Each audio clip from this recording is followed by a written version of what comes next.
Დარისპანის გასაჭირი ბათუმის დრამატულ თეატრში 157 თეატრალური სეზონი პრემიერით გაიხსნა. სპექტაკლი დავით კლდიაშვილის პიესის მიხედვით რეჟისორმა გიორგი კაშიამ დაწერა. საპრემიერო ჩვენება დღესაც გაიმართება. სპექტაკლში დრამატული თეატრის მსახიობებთან ერთად ბათუმის ხელოვნების სახელმწიფო უნივერსიტეტის სტუდენტები მონაწილეობენ. 28 იანვარს ბათუმის დრამატული თეატრის შემოქმედებითი დასი მაყურებელს კიდევ ერთ პრემიერას შესთავაზებს.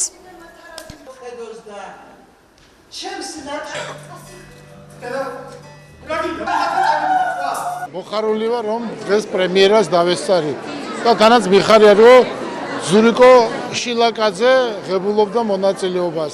დიდი ხანია ვიცნობ მას, ახლობლობ და ცოტა დაუგვიანდა დაბრუნება სცენას, მაგრამ დღეს ეს ნაბიჯი რომ გადმოდგა, მომავალში ბევრ როლში ვინახავ, წარმატებულ როლში. ძალიან კარგი პრემიერა იყო, ჩვეული იუმორი იმერული იუმორის ფონზე ძალიან კარგად ჩაიარა პრემიერამ და ძალიან დიდი მადლობა ველოდებით ახალ პრემიერებს, ახალ სპექტაკლებს და წარმატებულ სეზონს.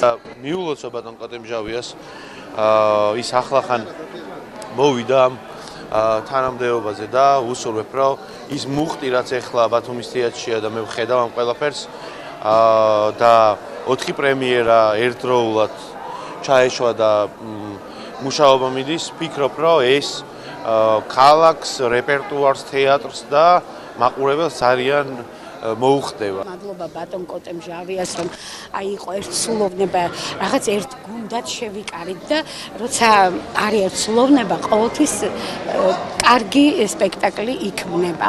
ძალიან საუკეთესო ადამიანი ჩვენი რეჟისორი ამ სპექტაკლის გიორგი კაშია, რომელმაც იმუშავა